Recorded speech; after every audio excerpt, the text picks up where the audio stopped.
Assalamu alaikum wa rahmatullahi wa barakatuh. Ndugu zangu Waislamu, ndugu zangu wasio Waislamu na wapendwa wote, amani na rehema za Mwenyezi Mungu ziwe juu yenu nyote. Naomba leo mnisikilize kwa makini na kwa unyenyekevu, na hayo nitakayowaambia yawekwe vizuri kabisa mioyoni mwenu. Ndugu wananchi wapendwa, Wakenya wenzangu, katika maisha yetu ya kila siku tunakoseana na kuumizana, na hivyo kubeba maumivu makali mioyoni mwetu kwa muda mrefu.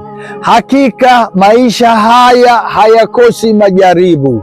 Kila mmoja wetu hukutana na majeraha ya aina mbalimbali katika safari ya maisha.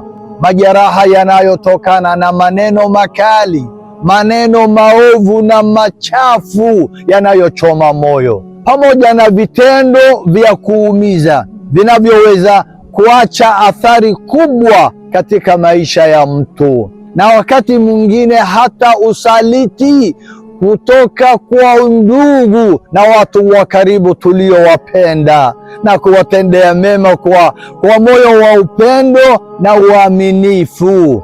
Mara nyingi maumivu haya hukita mizizi ndani ya mioyo yetu, yakigeuka kuwa mzigo mzito unaotulemea. Wakati mwingine hujenga ukuta unaotutenganisha na furaha, kuvuruga mahusiano yetu na kutuondoa mbali na nafsi zetu halisi. Ndugu wananchi, mara nyingi tunajidanganya kwamba kushikilia maumivu hayo ni haki yetu au ni njia ya kujilinda ili tusiumizwe tena. Lakini ukweli ni kwamba kadri tunavyoyaficha na kuyabeba maumivu hayo ndani yetu, ndivyo yanavyozidi kutuumiza.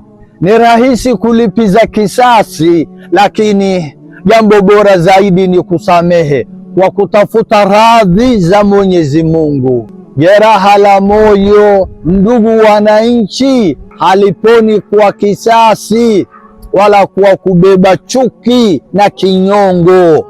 Hupona pale moyo unapochagua kusamehe, kuvumilia, kuachilia maumivu na kuipa nafsi nafasi ya kupata amani ya kweli. Naomba ndugu wananchi, msamehe